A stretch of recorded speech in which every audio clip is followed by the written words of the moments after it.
congratulations on both Pargo Productions and the final play. How are you feeling now, coming to the film world? Ah man, I can't really explain how exciting this is. The fact that we're so close to getting this out to the world. Pargo Productions came out of nowhere, and I guess so did this film. But put a lot of passion into it. Storytelling, I love storytelling. Found a co-writer by a guy by the name of Barshay, and we brought something to life that's I think very enjoyable and likable by a lot of people once they get to see it. All right, well, I want to talk a little bit more about, you jumping in this world, but, first of all, tell me a little bit about the final play and where it comes from, because I know it's a very personal story from you, and probably there's a lot of life experience in there that you put into it. So the final play, just you think of all the romantic comedies that we had growing up. I'm an older guy, so seeing all of those movies as a kid and being able to relate to those movies in terms of our community, um, and being able to sit and I guess you could say pull from some of those films and make it my own based off my experiences and things I've seen and been through, literally relationships and things like that. So it just made for an interesting story, and I think people really enjoy it, and it's very relatable to a lot of situations. It's funny, you have this interaction in the film where you mention the wood. And I think with once I saw that and learned a little bit more about your productions, I get it. I Mm-hmm. understood because for my brothers and I, The Wood was such a Mm-hmm. powerful movie. We still quote it to this day. I remember being kind of older teenagers at the time, but the fact that it was kind of the story with relationship issues and just issues growing up from teenagers to adulthood, uh, told from the perspective of guys, of Yep. men. It meant a lot to us, and I think that's why it stuck to us. Tell us a little bit about just bringing that kind of feeling to film, because then watching this and kind of relating both of them, I was like, Mm-hmm. man, we really don't have a lot of that these days. We don't have that anymore, and I feel that's a lane that we need to tap into a little bit, and that's what I feel we did with this film, with the final play.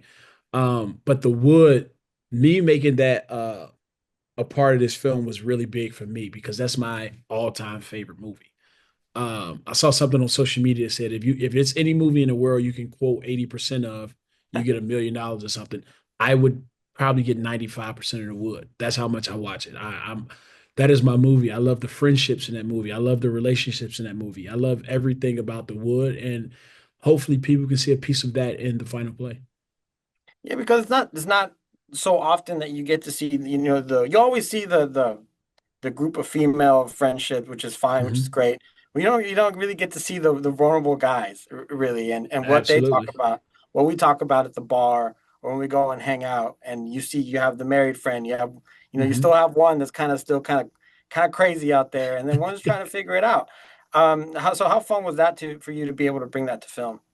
It was amazing because it's a piece of my wants and desires in every character. Some of the humor that I wrote for Darnell is a lot of me on a daily basis. Braylon's character is something I desire in terms of relationship and building something going forward. Corey is who I look at in terms of like that's what I want. And shout out to Gerard and Nav for being great in those roles.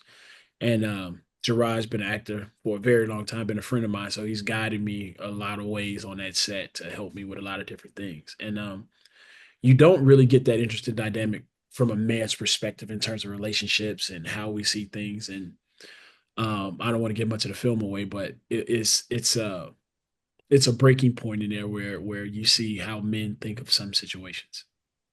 What's interesting is your Braylon, in your character, Hmm. has a has kind of a vision or a dream about kind of what he wants in the future. I'll be honest with you, I had that.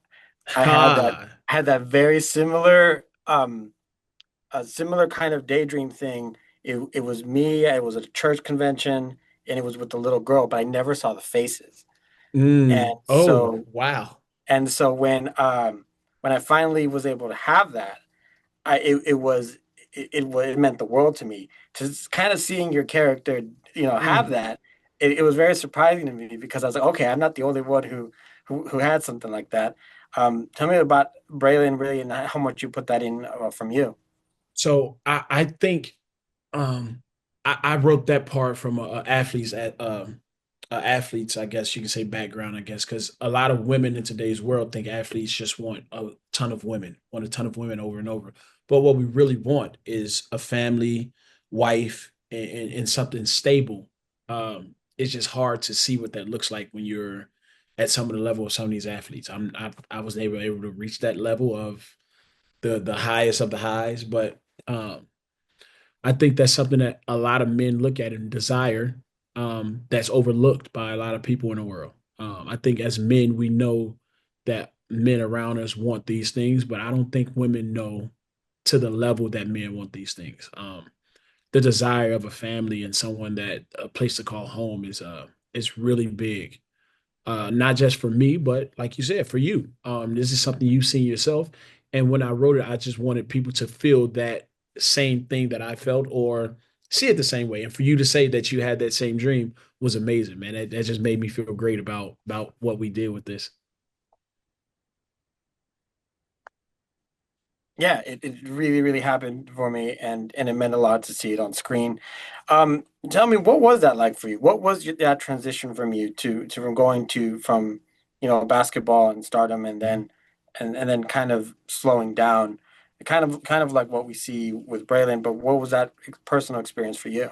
It's a bit of a transition. It's learning something new. Um, Learning to put everything that you put into your sport into something else.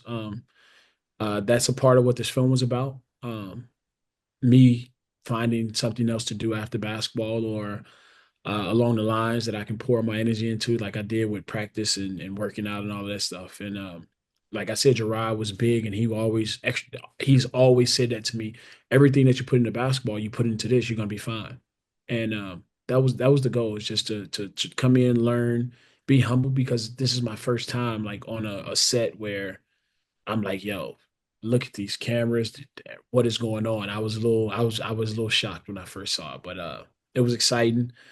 We were able to get it done and flow with I mean, you took a giant leap.